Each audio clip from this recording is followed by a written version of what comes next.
This show is clean, pretty much. Mike's Daily Podcast. Episode 665. Today we hear from Madame Rootabega, Valentino, Bison Bentley. Oh, hi, I'm Mike Matthews, by the way, broadcasting from the last place on Earth located somewhere in Podcastro Valley, California. We'll also have the finale of my Into an Interview with Katelyn Sullivan of the San Francisco band Kitten Grenade.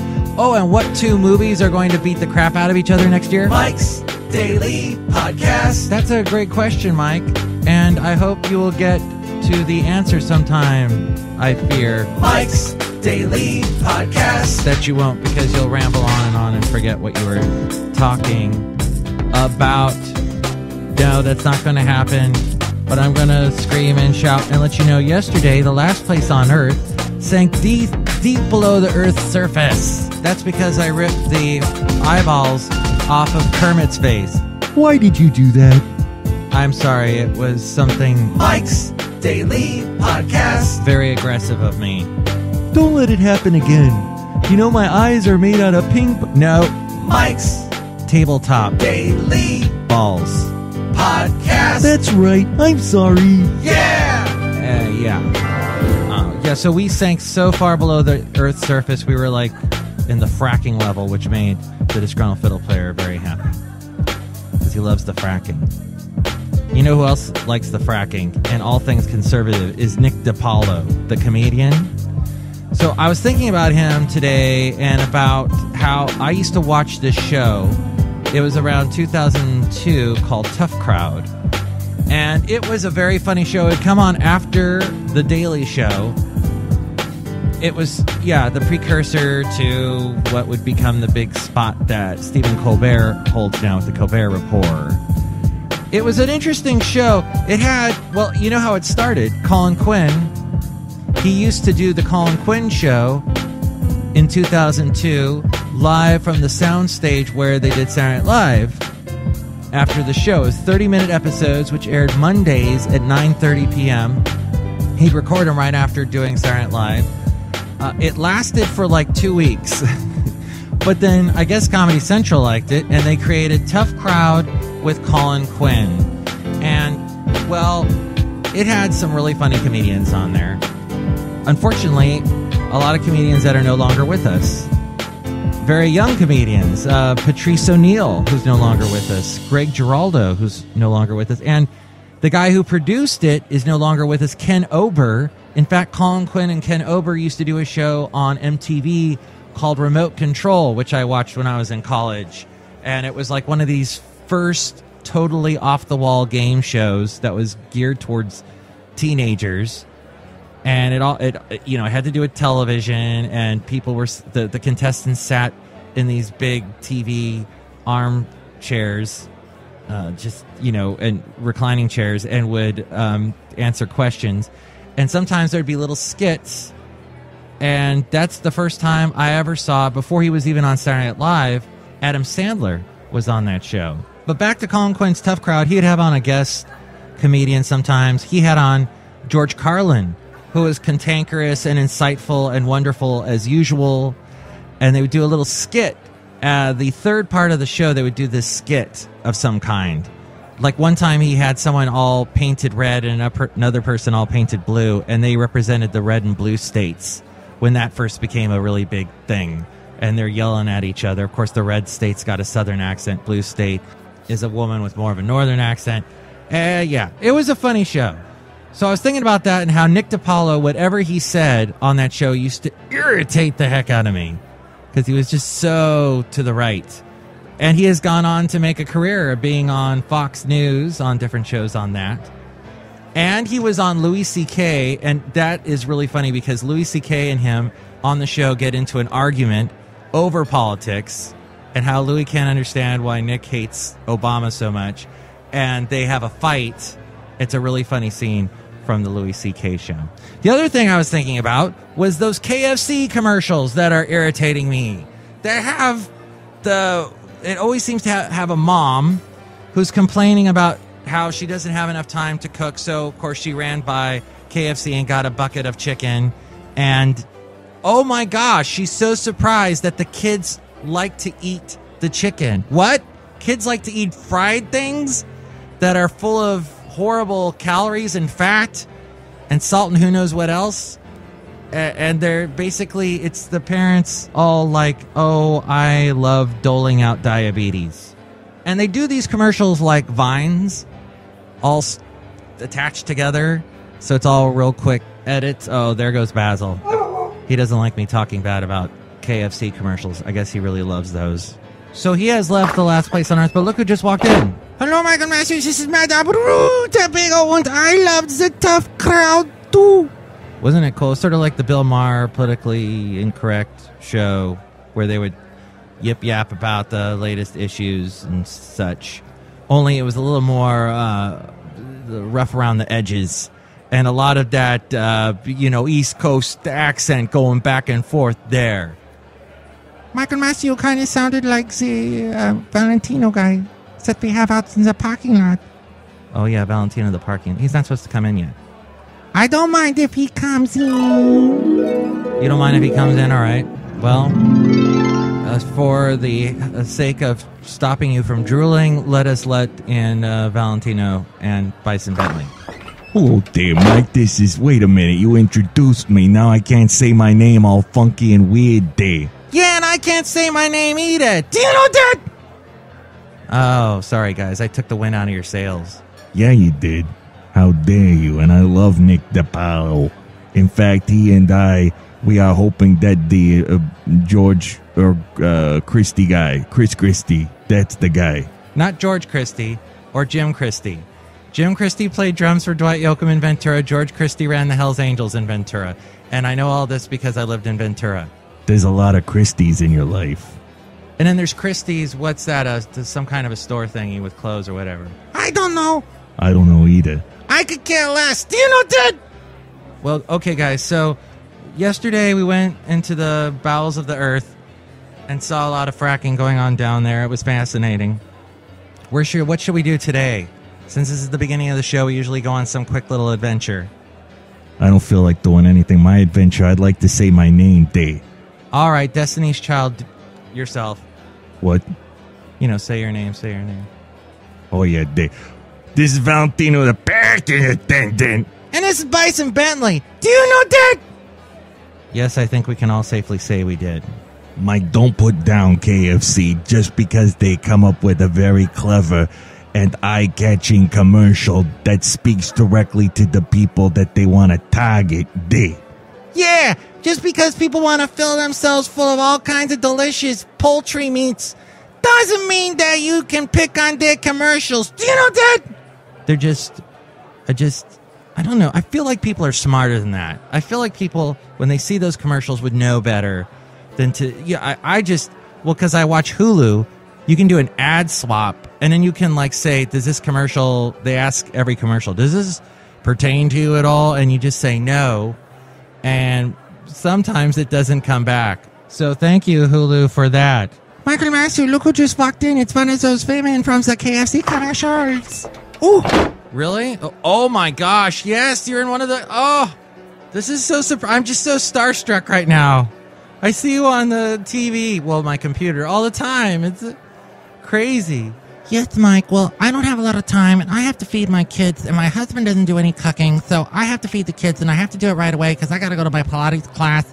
So I got to feed the kids, and the only thing that they will eat is those food that comes directly from KFC because it's dripped in all kinds of fat and oils, and it's crispy and so wonderful and delicious and fattening. Well, and one more thing. What? It fits my budget. Oh. Well, maybe on the weekend you should do some pre-cooking, like cook some actual chicken without all the oil and fat, and then you can either reheat it later in the week or make sandwiches, and that's super quick too. Oh, that's a really great idea, Mike. Mike, you're so incredibly helpful, Day. Thanks. So, yeah, Captain America, everybody knew that was going to be big, right? As soon as it came out, everybody's posting on Facebook, I just saw Captain America, it was really awesome. So the Winter Soldier soared to a domestic box office record. Yes, a record of $96.2 million in its opening weekend, making it the best ever April debut of a movie. The follow-up to 2013's Man of Steel, the Superman movie, which will pair Henry Cavill's Superman with Ben Affleck's Batman, Gal Gadot's Wonder Woman, yowza, is also set to open in theaters May 6th, the same day, of course, as the Captain America movie. Gosh, it'll be 2016. I can't believe 2016. So it's not next year, it's the following. A weekend that now stands to represent the biggest superhero invasion of the multiplex on record and a straight-ahead contest between Marvel and DC movie properties. Yes, for all you people that aren't comic book nerds, those are the two huge ones. It does seem likely that one of the movies would choose a different weekend to open to avoid cannibalizing each other's box office, but for now, that's simply speculation. Captain America: The Winter Soldier's director and brothers Joe and Anthony Russo already have signed on to direct the third standalone film to star Chris Evans again as Captain America. They're going to be doing a script that was done by the same guys that did this latest movie.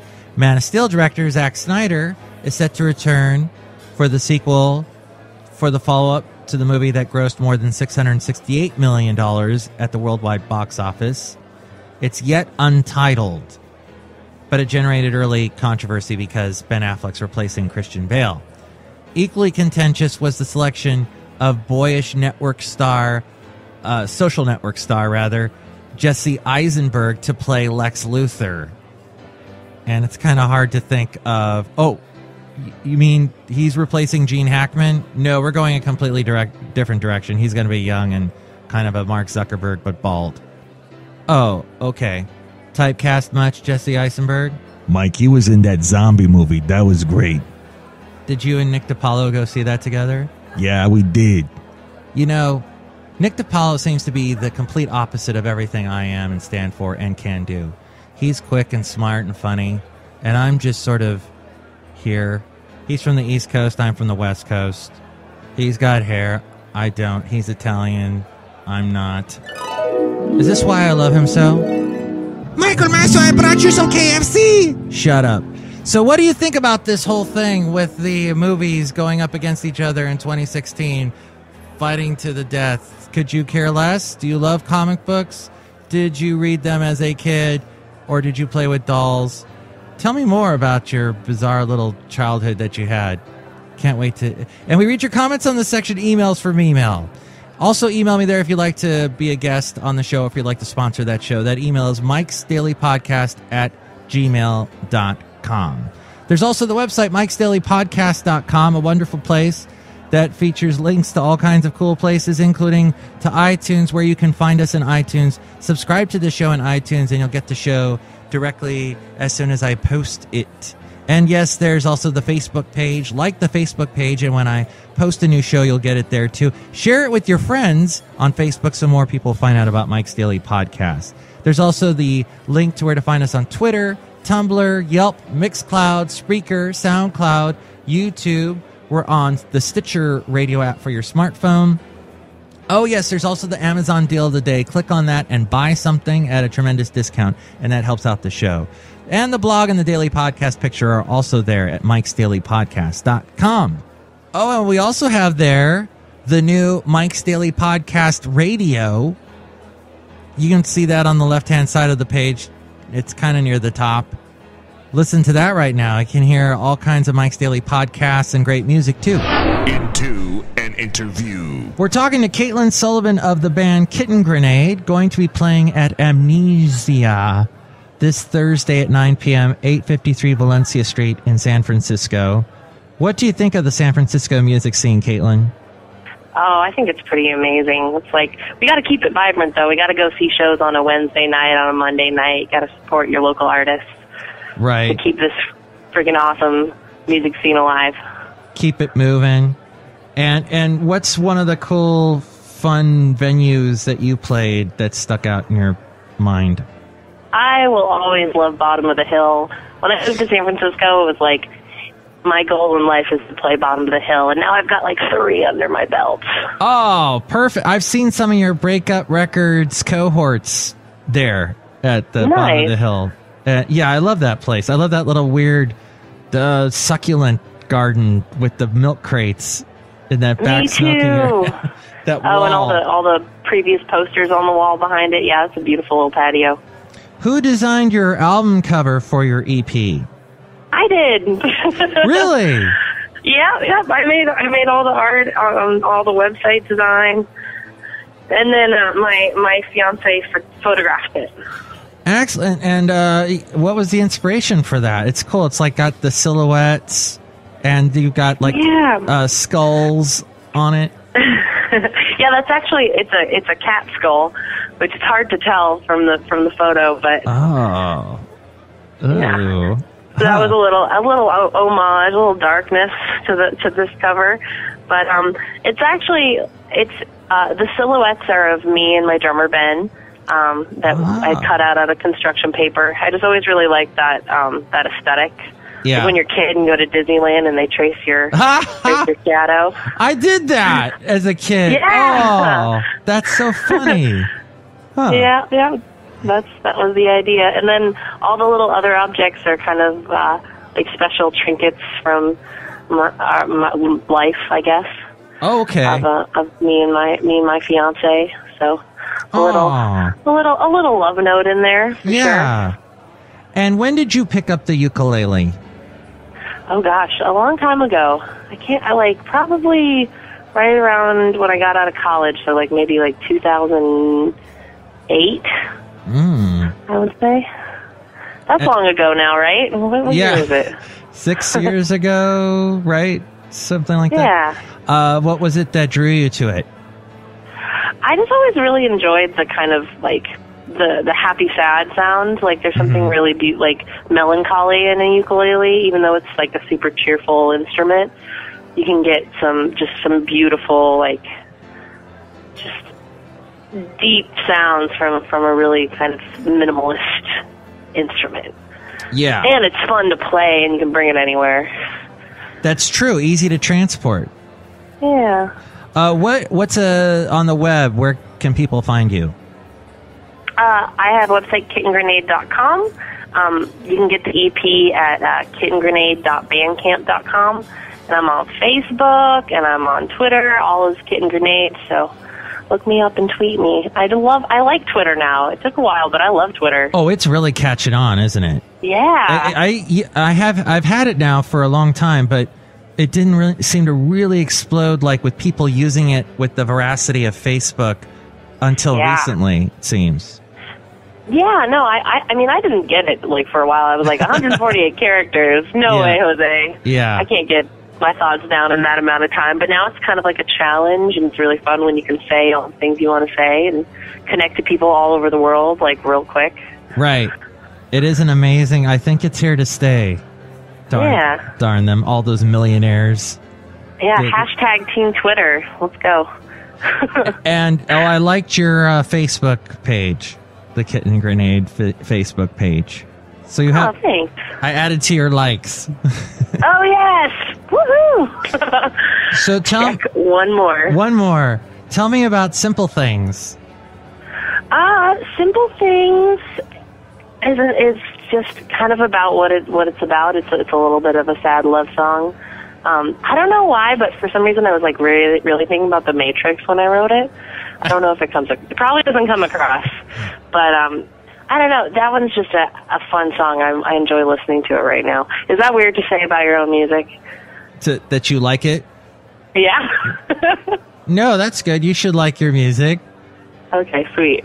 You know what, though? I mean, don't you, when you've heard interviews with, Tom Petty or, I don't know, some, rock star people, and they go, and they just come out with an album, and they go, I know it's cliche, but my latest album is my best work. They always seem to say that, but that's their prerogative, I guess. Yeah. I believe you, Katelyn, that you think Simple Things is your favorite of all time. Thank you. I appreciate it. I'm not trying to be cliche. Even if I am, who cares? Who cares? Own your cliches. That's right. Maybe it's not being said enough. It's under cliche. Yeah. So, yeah. Well, let's play Simple Things. And this is from your latest EP. And it's Kitten Grenade. Find out more about them at the website kittengrenade.com. And you can purchase the album and songs at kittengrenade.bandcamp.com. And she's on the Twitter, like she was saying. Kitten Grenade. Katelyn, at Kitten Grenade. At Kitten Grenade. It's Katelyn Sullivan, Kitten Grenade, and don't forget the show Amnesia this Thursday night at 9 p.m. in San Francisco at 853 Valencia. I'm going to try and make it out there. Sweet, I want to see you there. Yay! I want to go and I want to rock out to Kitten Grenade, and it's Simple Things on Mike's Daily Podcast.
Kitten Grenade, Katelyn Sullivan, as we go outside the last place on earth where we bring you Mike's Daily Podcast, somewhere in Podcastro Valley, California. And here's today's podcast picture. The picture was a recent trip that I took to the Leona Regional Open Space, which is in Oakland.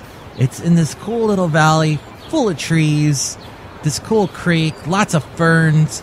Hardly anybody there. You can have your dog off leash. It's just awesome. I discovered it not too long ago. I've lived here like 4.5 years, and I finally found this place, and it's fun. It's neat. There's all kinds of cool hiking areas in Oakland.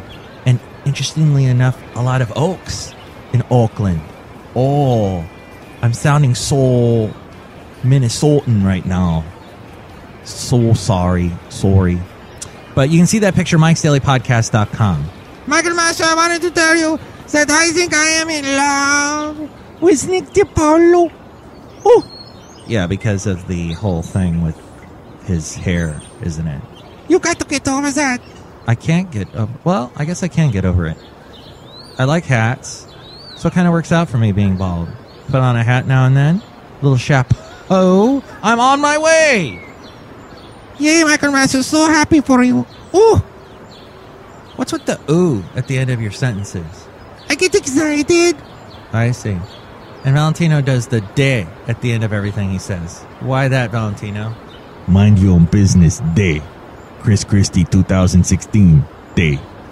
Nick DiPaolo's my lover. I choose not to believe that. Choose not to believe what? The thing you just said. I didn't say anything. I was just speaking from my hat. So romantic. So tomorrow we will bring you another Into an Interview. This time with a band called the POLYRHYTHMICS. Yes, POLYRHYTHMICS tomorrow. Plus we'll hear from Chely Shoehart, Floyd the Floorman, and John Deere the engineer. Mike, all this talk about fried chicken has turned me into a vegetarian. Do you know that? Wow. So what do you eat? What's their vegetable of choice? Peas. You're gonna live on peas? Yeah, imagine world peas. Do you know that? That was a really bad bumper sticker from my childhood. Me too. Mike's Daily Podcast is written and produced and performed by Mike Matthews. His podcast is super easy to find. Download or listen to his show and read his blog at mikesdailypodcast.com. Email Mike now at mikesdailypodcast@gmail.com. See you tomorrow. Bye. I don't have a lot of time. I have to go feed